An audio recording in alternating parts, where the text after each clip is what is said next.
Emily woke before dawn, long before the world outside even began to stir. The sky was still dark, the early morning air filled with the soft hum of crickets. She stood by the kitchen sink, staring down at the notice in her hand. She had read it so many times her eyes felt dry, but it still didn't make sense. Someone had reported her. Someone had accused her of being unfit. The words blurred together, each one cutting deep in the last. Her heart ached as her mind replayed every moment from the night before. She worked late again, but that wasn't unusual. She had been trying to pick up extra shifts to buy new school shoes for Liam and Ava. She barely slept. She barely ate, but she never complained. She was a mother, and everything she did, every sacrifice she made, was for them. As the first soft light crept through the curtains, the sound of little feet echoed down the hallway. Liam shuffled in, rubbing his eyes, holding the blanket he never slept without. Ava followed, dragging her stuffed bunny behind her. Emily forced a smile as they climbed onto her lap. "Mom," Ava asked sleepily, "are you okay?" Emily kissed the top of her daughter's head, her trembling lips barely touching her hair. "I'm fine, baby." She didn't want them to see her fear. Children shouldn't know fear this heavy. She made breakfast, toast for Liam because he liked his with extra butter, oatmeal for Ava because she always said it made her feel warm inside. Emily sat with them, trying to steady her shaking hands. She kept glancing at the door, an uneasy feeling twisting in her stomach. At 8:13 a.m., it came. A knock, firm, sharp, too official to ignore. Emily's breath caught. She walked toward the door slowly, her heart pounding so loudly she could hear in her ears. When she opened it, two strangers stood on the porch, a woman with a clipboard and a man in a suit. Behind them, a government vehicle was parked at the curb, its engine running like an omen she couldn't escape. "Emily Thompson?" the woman asked. Emily managed a nod. "We're here to conduct a welfare check regarding your children." Emily stepped back instinctively, as if her body was trying to protect her kids without her thinking. "There must be a mistake," she whispered, but they walked inside anyway. The man began talking to Liam while the woman inspected the house. Emily followed them into the kitchen, then the living room, then the children's bedroom. They opened drawers, checked cabinets, inspected the fridge. Everything in her home, all the love, all the effort, felt suddenly judged by strangers who didn't know her, who didn't know how hard she fought every single day. Liam looked confused when they asked him about food and sleep. Ava clung to Emily's leg the entire time, sensing the tension. Emily tried to explain she worked late, but always had a babysitter. She explained the bills she paid. She pointed to the children's artwork on the walls, the carefully folded laundry, the neatly arranged backpacks by the door. But the workers simply wrote notes. Cold, unfeeling, detached. Then, after what felt like hours, the man finally spoke. "We've received multiple reports," he said, "and we have concerns." Emily's heart sank. "Concerns about what?" "My children are healthy. They're loved. Please, tell me what this is about." "We cannot disclose the identity of the reporting party or the details at this time." Emily felt her knees weaken. Who would do this? Why? "Ma'am," the woman said, "based on what we have today, we're placing the children in temporary protective custody." Time stopped.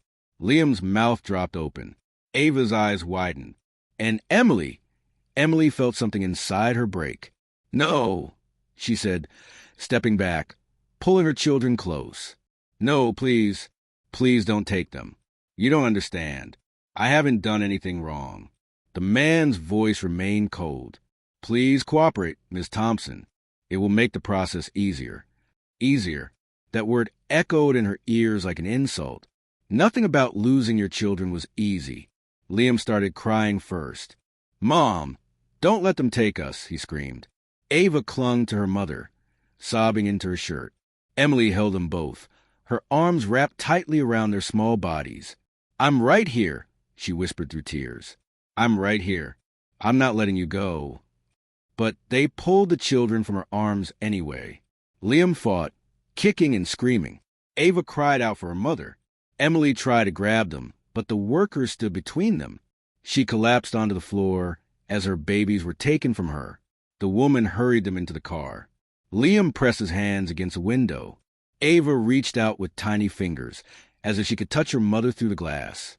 Emily could do nothing but watch as the car drove away. The silence that followed felt like a punishment. Emily sat in the living room for hours, staring at the door as if her children might walk back through it. Every corner of her home reminded her of them. The drawings on the fridge, the tiny shoes by the door, Ava's bunny left on the couch. The house that once felt warm now felt hollow and cruel. She called every number she had been given. Some lines went to voicemail. Others gave her vague responses. Someone will be in touch. We're reviewing your case. Please be patient. Patient, as if a mother could be patient while her children were gone. She attended meeting after meeting, each one filled with strangers who judge her through paperwork. They used words like investigation, allegations, and protocol. Words that felt cold compared to the warmth of the life she built. Emily worked longer hours, not because she wanted to, but because she had to hire an attorney. He told her the truth she hated. The system was slow. The process could take months, maybe longer. Her heart broke every night. Then came the supervised visits. The first time she saw Liam and Ava again, they ran to her so fast she barely had time to catch them. Liam held onto her neck with all his strength. Ava cried into her shirt. But the room wasn't theirs. It belonged to the system. A worker sat in the corner, writing notes, watching them as if their love were part of an experiment. Emily smiled for her children, but her eyes stayed wet. When the visit ended, the workers ushered the kids away again. Liam looked back at her, tears streaming down his face. Ava reached for her, and Emily felt her heart tear, again and again, twice a week. Months passed. Finally, Emily got her court date. She stood before the judge, her hands shaking, her attorney beside her. She brought everything she could gather. Proof of income, letters from teachers, statements from neighbors, childcare receipts, medical records, photos of birthdays and holidays. The judge looked through the evidence quietly. The room was still. Emily could hear her own heartbeat. Then the judge spoke. There are no grounds for the continued removal of the children. The words hit her like sunlight after months of darkness. Her legs gave out. She cried openly, without shame. When her children entered the room, they rushed into her arms, their cries mixing with her own. Liam clung to her. Ava refused to let go. Emily held them both, promising silently she would never let anything come between them again. She walked out of the courthouse with her children beside her. The fight was over, but the scars remained.